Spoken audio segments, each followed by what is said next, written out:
fishing, it's in my soul. Welcome to the Salt Strong Podcast, disrupting fishing entertainment as you know it. Prepare to laugh. Prepare to get to know fishing legends in a whole new and unfiltered way. And on occasion, you might even learn a thing or two about fishing. Here's your host, Joe Simons. Like diamonds. Hello, Salt Strong Nation. Joe Simons, like diamonds. We are back. This is going to be an amazing unchurched episode. I know because I've been talking about this guy and this company, C12, on quite a few episodes. I've even had many of you who have asked, what is the C12 that you keep talking about in some of your episodes? I've invited a couple of you to come to our local chapters, but this thing is nationwide. It's huge. And as you heard from the very first unchurched episode, and that was all about, is God real? We were trying to really hammer home some of those really hard-hitting questions.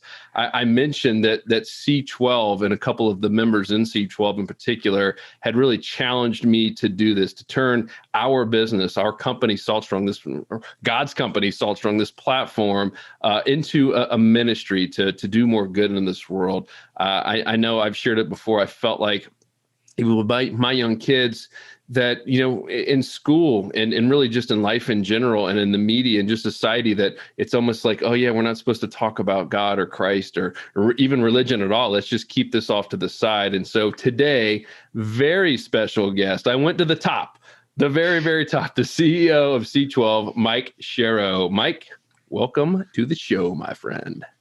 I've got to learn how to say my name in a cool way, Joseph. I just don't have it, but it's an honor to join you. So I'm Mike Sharrow, like Sparrow with an H, Captain Jack, but not. How's that? I got to work on my intro. I love it. Yeah, you should trademark that. That's good. It's going to be good. So to help answer that question, what is C12? Because I probably say it differently than you might say it. So I love to hear your elevator pitch. What is C12? Yeah, I had a grandmother once called me. She was like, it sounds like it's AA for CEOs, like 12 steps. And I was like, there's parts of that. It's, our tagline is we try to help Christian CEOs and owners build great businesses for a greater purpose. And I think it's the idea of how do you integrate the ideas? What does it really mean to honor God in the way you do business? What does it mean to be about our Father's business, which is ministry, no matter what you're doing for your vocation? And then how do we keep our lives in order as leaders? And how do we balance being, in our case, husbands and dads, sons of God, and running companies? And so it's how do you bring all those together into one person in an integrated idea? I've seen you so much, and sorry about that. Yeah, well, I have the benefit of seeing that you're a pretty sharp dude. I mean, you get the whole aspect of running a business. It's really, really impressive. But I have to know, like, what's the backstory? How did you get? I'm assuming pulled out of kind of the Fortune 500, route and going into maybe big business. And how did all this happen? What's your backstory? Man, I'm like the least qualified guy to be here. So don't let the videos fool you. My team makes me look really sharp. So, I'm the first person in my family to go to college. I grew up in Alaska, went to school in Chicago, fell in love with Jesus. I went to work for a big company, and I actually went to work for a big company as part of a Christian experiment they were doing to actually kind of test Christians, which is interesting. Really? And I had no idea.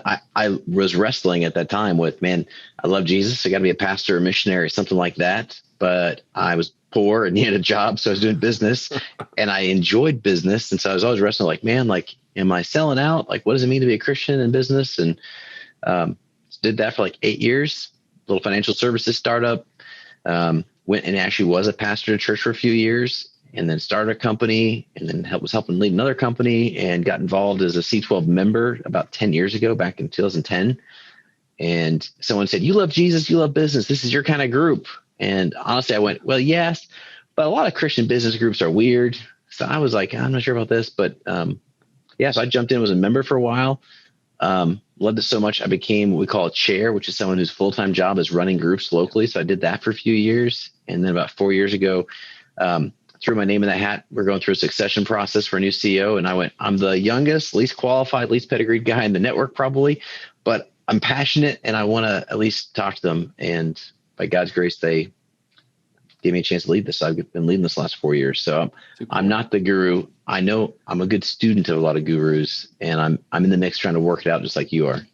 Love it. Yeah. And I one of my questions was some of your favorite books that we'll get to at the end. But today we're kind of the main topic is leading and living an integrated life, and basically the reasons why, and we'll even talk about how to go about the process, because this has been a really big learning journey for me this past 2 years of how not to leave your faith at the door.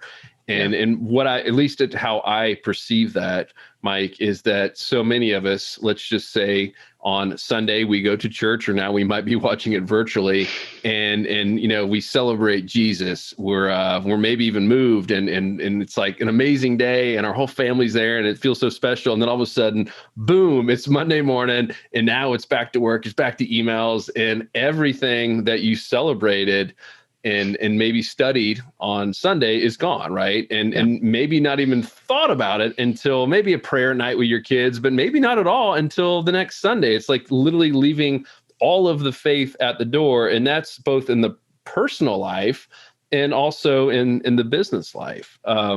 So kind of talk about, what your challenges are with, maybe not yourself, but just the companies that are in C12 and just the challenges in America, I guess, is probably the bigger problem. Like what are you seeing and what are you guys hearing out there? Because I know you guys have your pulse on all kinds of stuff.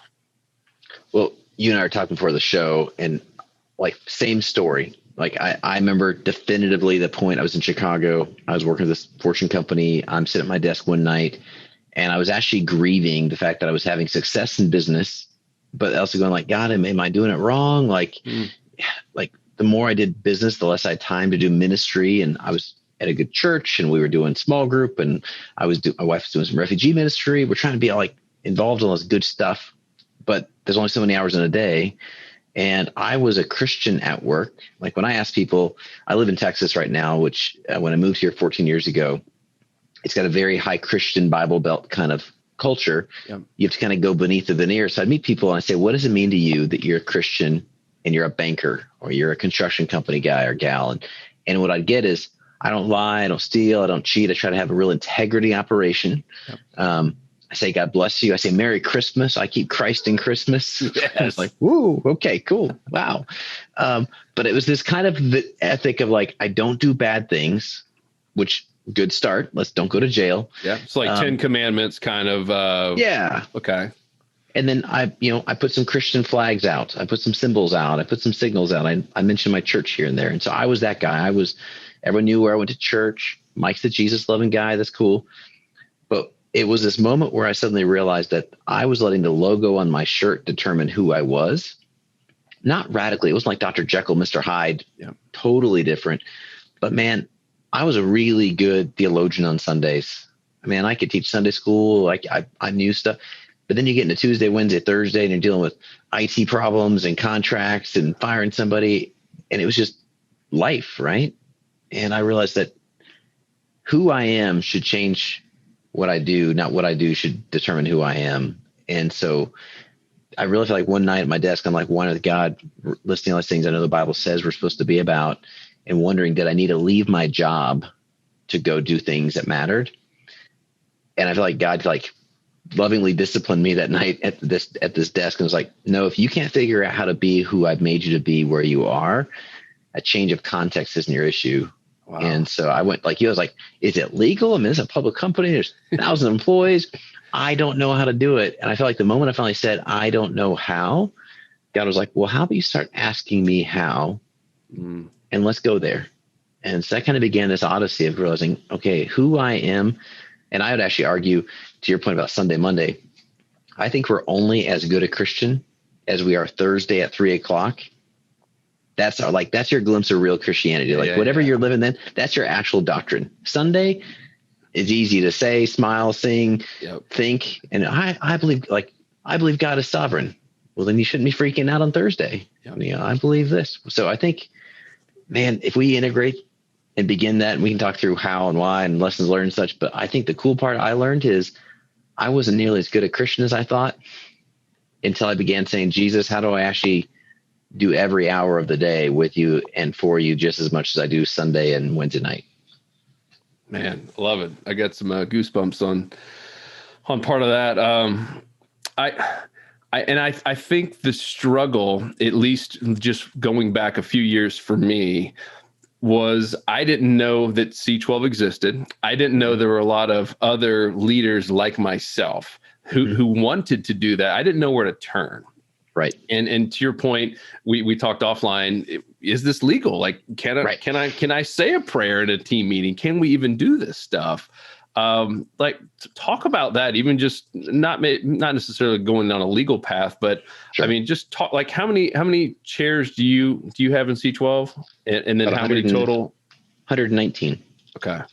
And about 2,660 people like you. Yep. All over the U.S. and in Malaysia, Singapore, Brazil, publicly traded companies, private companies. So, and I wonder what the total, like how many people you're actually touching. How big is that web, that network? I mean, 700,000 employees. Okay. Wow. Mm-hmm. And that's not just the only Christian companies or Christian, people who are living like this. No. That's just a fraction. This is one group. I think one of the ways that handicaps Christians like us is this idea, hey, we don't know what it looks like. So I didn't, like, a pastor didn't tell me, don't do this. I just never saw someone do it. So I didn't know that you could. And I was speaking at a conference for doctors and dentists about incorporating your faith into your medical practice. And I did a Q&A session, and a dentist walked up, and his first question, I'm thinking it's gonna be like some tricky, hard question. He's like, do you mean could I pray with a patient and not go to jail? And I went, do you know anybody who has gone to jail for praying with a patient? And he's like, well, no, but I lose my license. I'm like, do you know anybody's lost their license for praying with a patient? He's like, no, I guess I've always just thought bad things would happen. And I was like, well, now the patient may say, back off, bozo. No, thank you. They may look at you strange, but you're not going to go to jail. And he's like, oh, so I think part of what's beautiful about our country today is we got this Constitution and these Bill of Rights and these amendments that say things like the government can't force religion, but it also can't prevent religion. So you and I have the freedom to express ourselves and live our religion as long as we don't then discriminate and obstruct others. And so what Christians and most people are bad at is going like, how do I not force everyone in my company, like, you're going to be Christian like me, but I first need to be Christian like me. So let's start with, am I actually just following Jesus in the business? And can I pray? Yeah. I mean, if you think about it, would you let a Muslim recognize their prayers during the day? Yeah. The law says you have to accommodate their religion. Would you let a Hasidic Jew observe Passover and observe holy days and leave by sunset on Fridays? Yeah. Like, you have to accommodate. So you and I have the right to be who we are. In fact, I think the question is, will we be consistently who we are? And then work through, what does it mean your business is different than mine, different than a big construction company or a tech company? So it's not a cookie cutter. I don't think it's like, do these 5 things. But you made a statement earlier that is one of my pet peeves. I was talking to a buddy trying to get him to join C12. He had a plumbing company. And he's like, I'm just not ready for that C12 thing yet. I said, well, why not? And he's like, I'm just not sure if I'm ready to give my business to God. And I went, oh, dude, I don't want you to give your business to God. This isn't a charity donation thing. God, I was like, I actually think you're confused. You see, God actually owns everything, including your business. Like, you actually don't own it. You manage it. And the only question is if you're a good manager of his business. He's not looking for you to donate something. Like, he's not charity. Are you running his business the way he'd want? That's really the question. Am I living the life he wants? And that's to me, that was the game changing question. Like, if God owns Salt Strong, which whether or not you say he does or not, he does, then how does he want you selling and hiring and firing and advertising? Like, it's his. You're his. I'm his.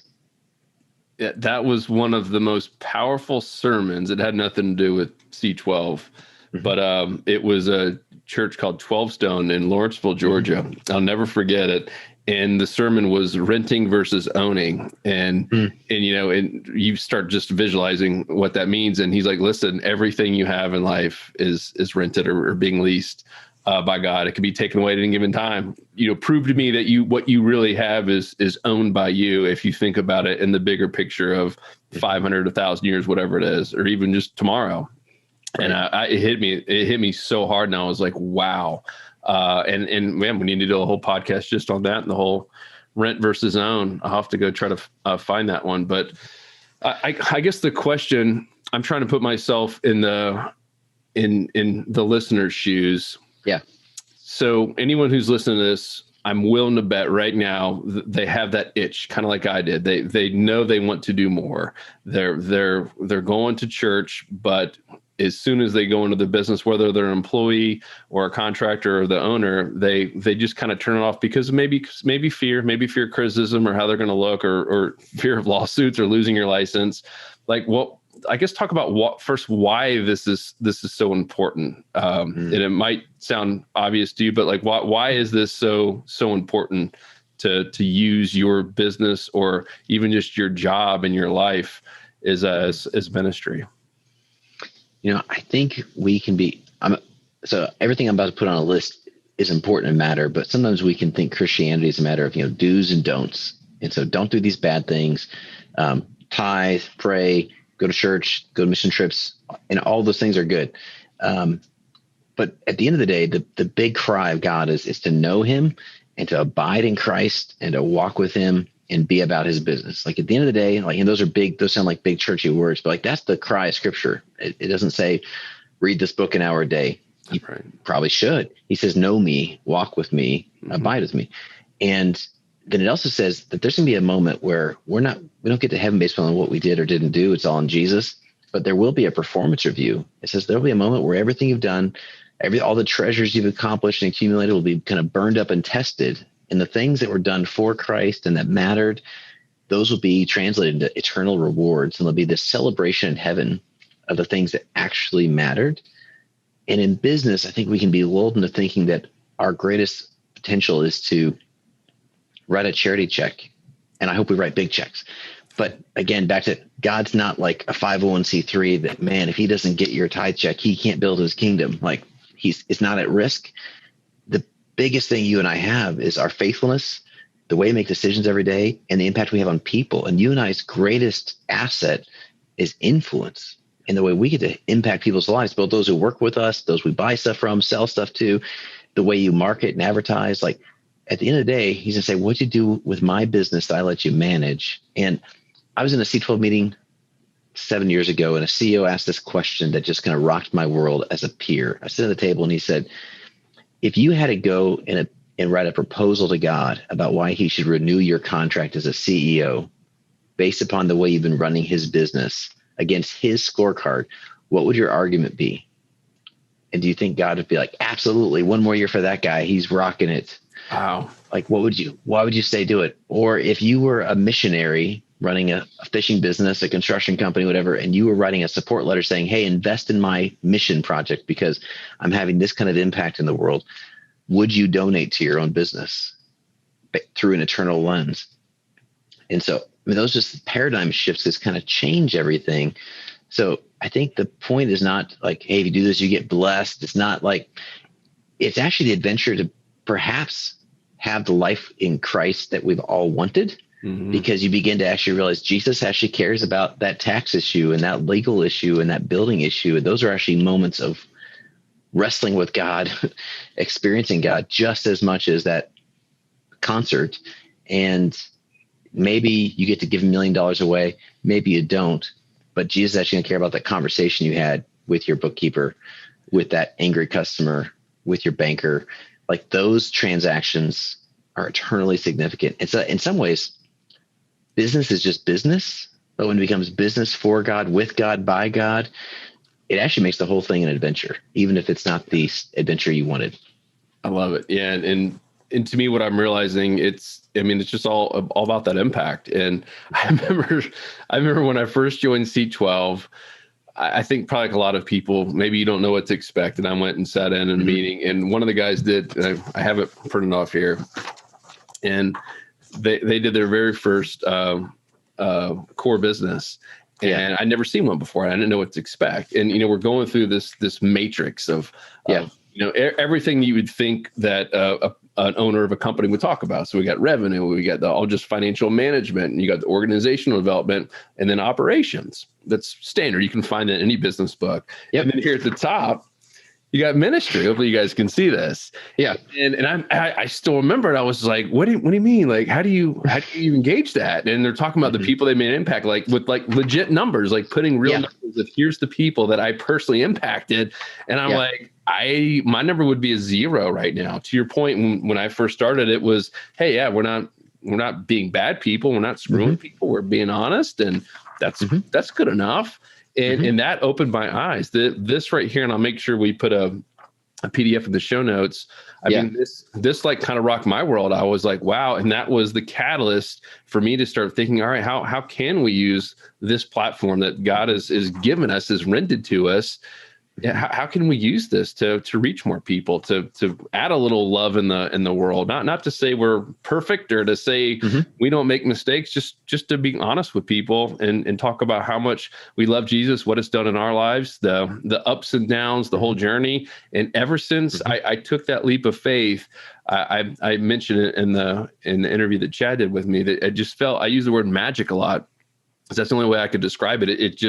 It felt just like magical. Things just started happening. It felt like just that, when you had that momentum and you can't really describe it, it just felt like I was doing the right thing. And God was kind of pushing me along, kind of moving mountains, if you will, and just like guiding me in a way he'd never had before. And so I would encourage anyone, if you're feeling called, to maybe just do a little bit more and just take one step at a time. I don't think you have to start a podcast to reach thousands of people. Just do one step at a time. Start with a small prayer. And like, what do you tell people to do? How, besides joining C12, if you're a business owner, what do you tell people to do? How do you live that integrated life? What are some like easy first steps, if you will?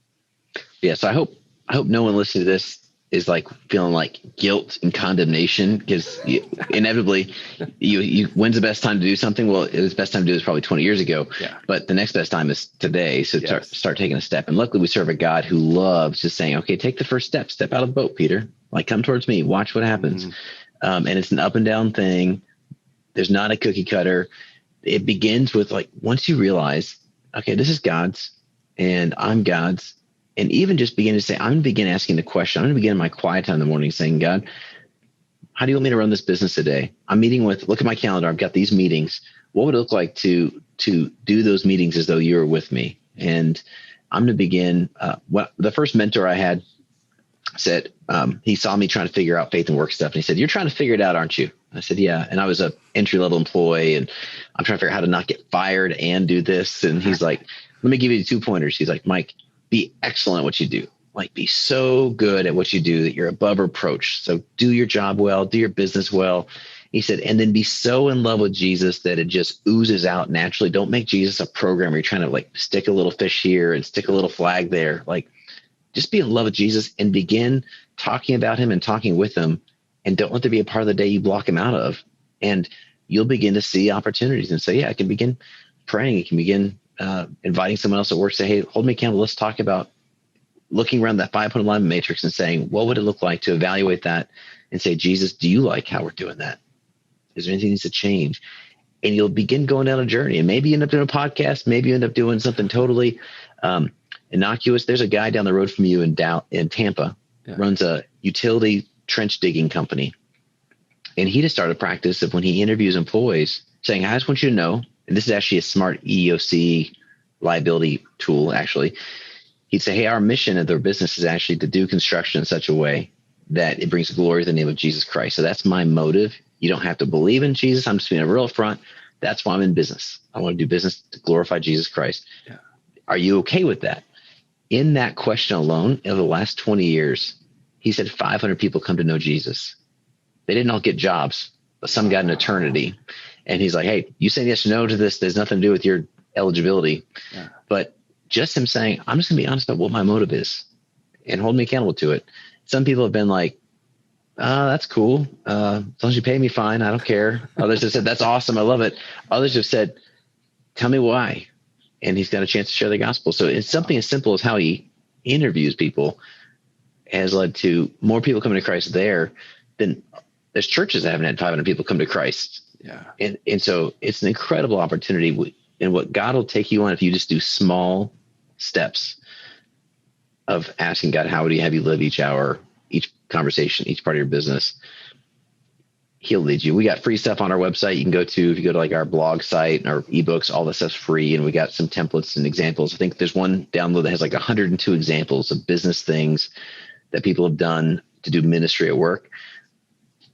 Grab one of those, make it better, do your own thing, do a podcast. Don't, but I think it's just get started. And I love that. And what's the website? C12group.com. So easy. So easy. So if you go to C12group.com, look into resources, all that stuff there is free download. And there's some practical examples. You go to our YouTube channel and search C12, you'll find videos by business owners just sharing their story of what they're doing. And from nuts and bolts stuff of how their faith is changing the way they do contracting to specific bold ministry things. It makes the whole thing an adventure.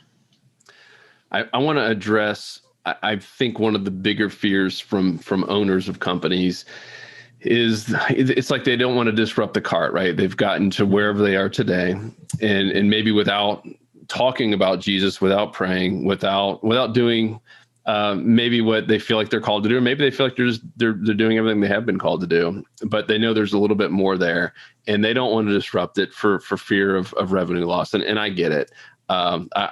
I've had it both ways where, and a lot of it depends on the day, right?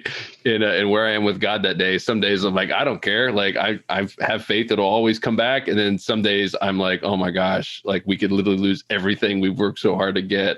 And so I get it. I've felt that emotion and certainly that fear.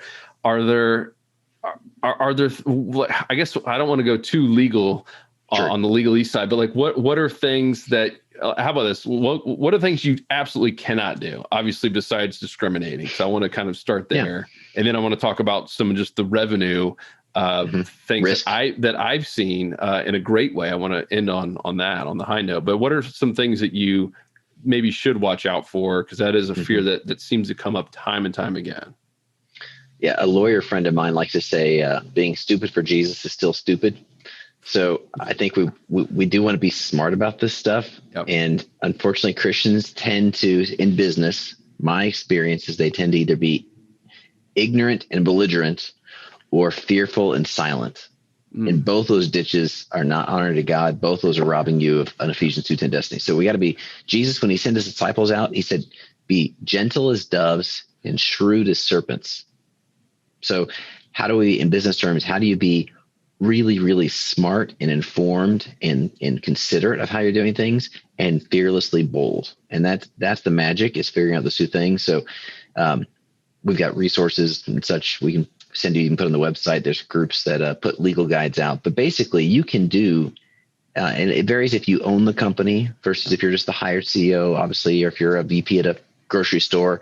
But in general, if you and I own our companies, you can pretty much do anything you want as long as you do it consistently, non-discriminatorily, as long as you don't require those who work with you to agree with you, and as long as you don't punish or like create disadvantages based upon their differing faith. But you can say our business exists to whatever. You can pray, you can have Bibles out, you can support Christian ministries. And what's interesting, there was some research done in 2011 and 2013 that found like 69% of Americans actually appreciate and would better trust a brand if the ownership is authentically transparent about their faith motivation. Mm-hmm. No one gets freaked out that Marriott is ran by people who practice the Mormon faith. No one gets freaked out by this group being ran by a Jewish family.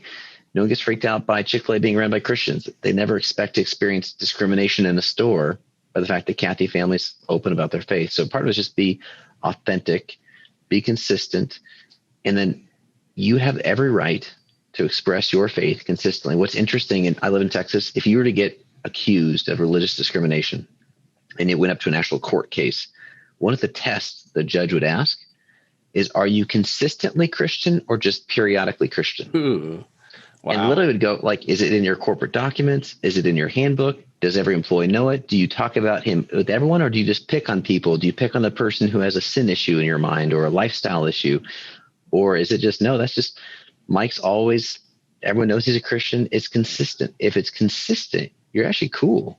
It's when you're kind of covert and play games. And then what we found is if you don't disconnect being bold about faith and running the business as a steward, a manager, or something that belongs to God, and you actually are serious about going, well, if you love Jesus, it's not just about putting Bibles out.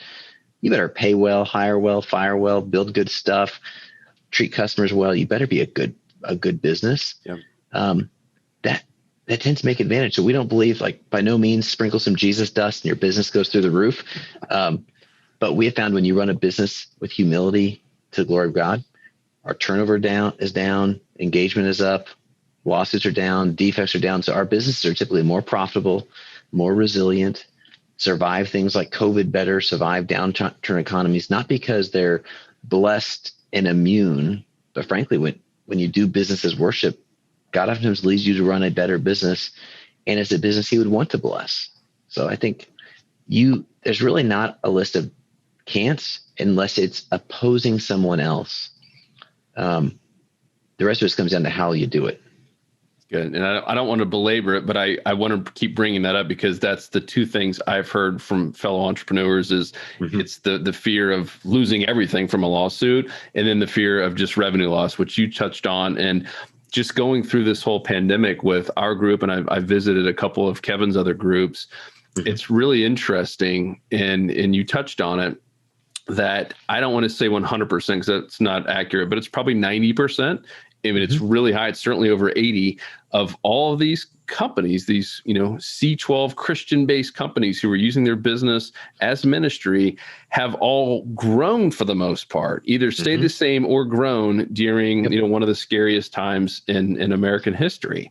And I thought that was really, really fascinating. And like you said, it's not immunity to it. It's just, I think it's well-run companies. And I do believe that if you're blessing God, at least from my experience in your company, and you are consistent at it, and you're loving on people, that he's going to bless you back, even during tough times. It doesn't mean you're never going to have a tough time, and you're not maybe going to have a down month or have to fire people or make some tough decisions. But it is wild just what I've seen in C12 and now being there, for a couple of years and seeing now the second round of my fellow peers are going back and doing their annual report is what we do at C12. Just so you guys know, we're going in front of our peers and kind of, just being honest and opening up the books and saying, here's where I've struggled. Here's my, kind of a SWOT analysis and getting honest, candid feedback.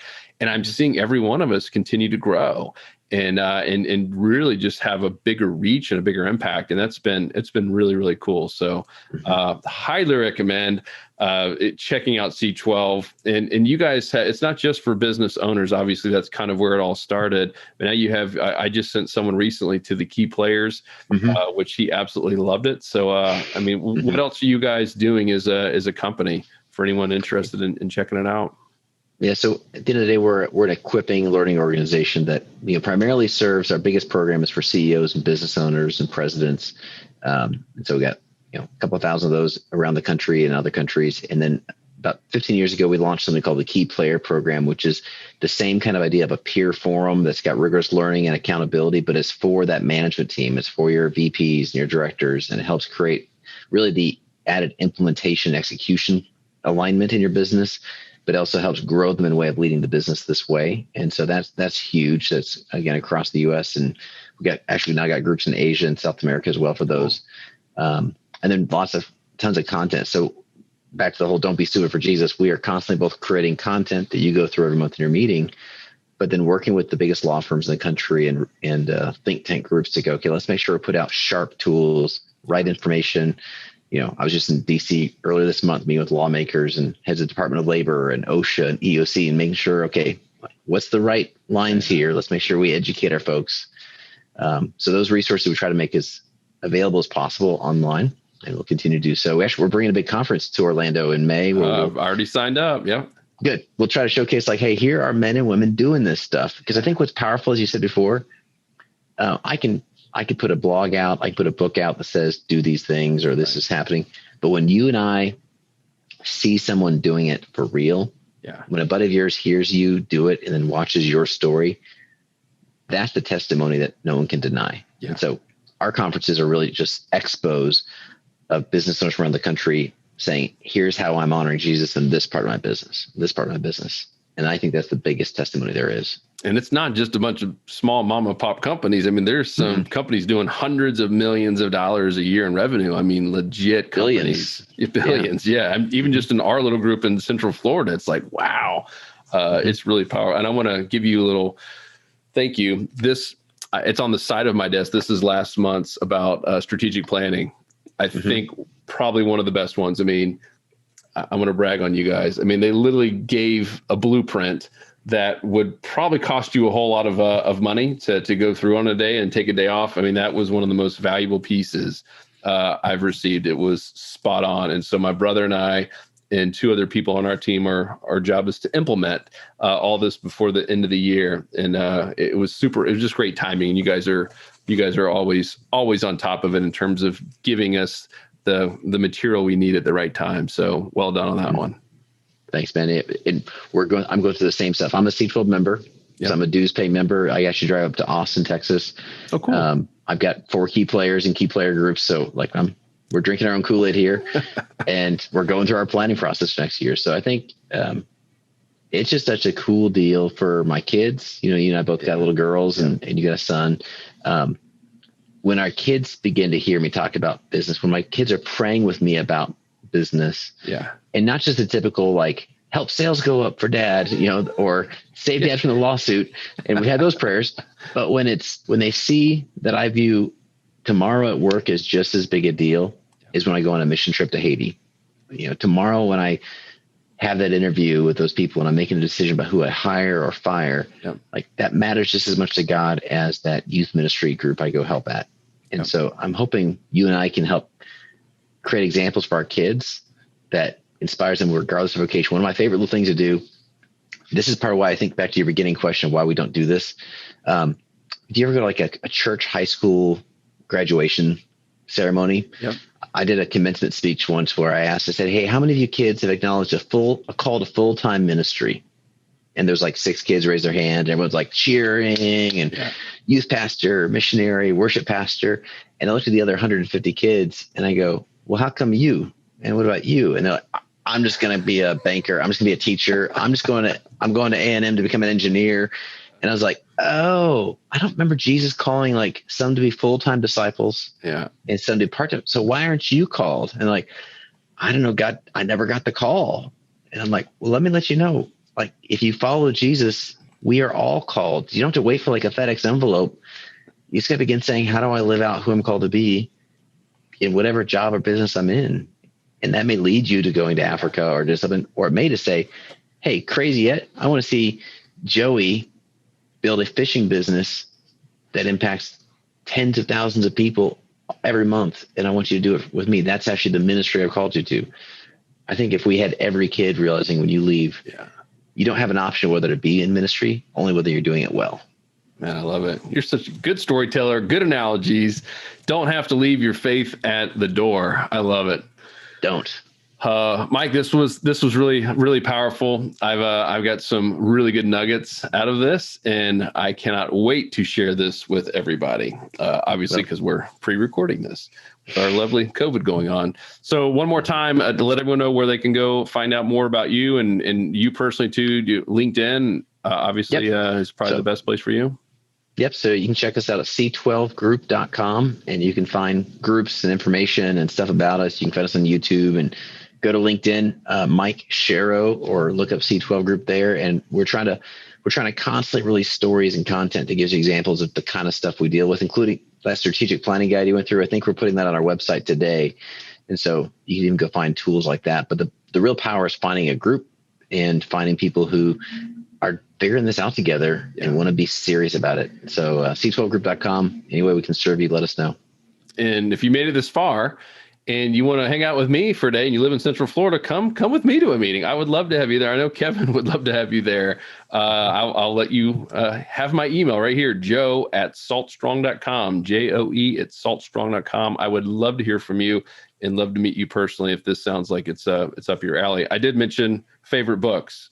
Any must read books? It could be Christian based, business based, anything that you love or you're reading now. It doesn't even matter. Just something that I'm always reading. So I think some classic things on this. A great book, if you want to read a guy's story of wrestling with what does this mean, is a book called God Owns My Business by Stanley Tam. He ran a plastics business in Ohio in the 70s and 80s. Really brutally honest story about a guy wrestling with being a Christian and business guy and being afraid of bringing those together. And great story. Does it have a happy ending, Mike? It has a crazy happy ending. Okay. Crazy. But what I love is that he's so honest. He doesn't just act. He tells you his inner wrestling of fighting with God about this. All right, I'm going to buy it. It's a good book. And then the founder of C12 wrote a book called A Light Shines Bright in Babylon. Yeah. And it's a handbook of helping you think about an eternal perspective on business. I could I've got a whole list of books, but those are two goodies to start with. That's great.